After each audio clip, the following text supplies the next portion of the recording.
তো আজ হলো বন্ধুর বার্থডে, তাই ওর জন্য নিতে এলাম একটা গিফট। কিন্তু গিফট কিনতে এসে একটু কনফিউজড পড়ে গেছি।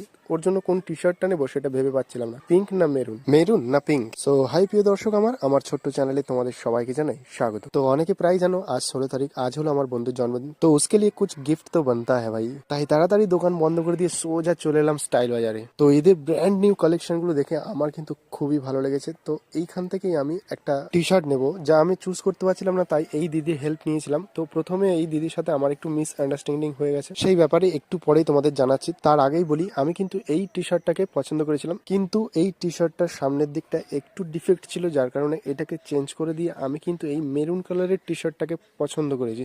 তো ফাইনালি এটাকেই আমি ডান করলাম। তো একটু আগে যে ভুল বোঝাবুঝির ব্যাপারটা ছিল সেটাই তোমাদেরকে এখন আমি বলি। তো ওই দিদিটা আমার ছিল চেনা পরিচয়। তো প্রথমে আমি ওই মলে গিয়ে যখন দিদিকে দেখতে পাই, প্রথমে ভেবেছিলাম যে হয়তো ওই দিদি ওই মলেরই স্টাফ, কিন্তু পরে জানতে পারলাম যে না, ওই দিদি কিন্তু মলের স্টাফ নয়। সো তার জন্য কিন্তু আমি ওই দিদির কাছ থেকে সরি চেয়ে নিয়েছি। আর যদি এখন এই ভিডিওটা তুমি দেখো, তো তার জন্য আরো একবার তোমাকে সরি বলে দিলাম, কিছু মনে করো না প্লিজ। তো তারপরে টি শার্টটা নিয়ে আমি সোজা চলে এলাম যেখানে আমাদের আজকের পার্টিটা অ্যারেঞ্জ হচ্ছে। তো তারপরে দেখলাম আমাদের বার্থডে বয় এইখানে বসে আছে। তো ওর হাতে গিফটটা তুলে দিলাম। ও এমন ভাবে গিফটটা নিল যেন আমি ওর ম্যারেজ রিসেপশনে এসেছি। যাই হোক, ওই টি শার্টটা ও পরছিল। তো টি শার্টটা ওর গায়ে কেমন লাগছে অবশ্যই কিন্তু একবার কমেন্ট করে জানিও। তো আজকের ভিডিওটা এখানেই এন্ড করলাম, দেখা হবে নেক্সট ভিডিওতে।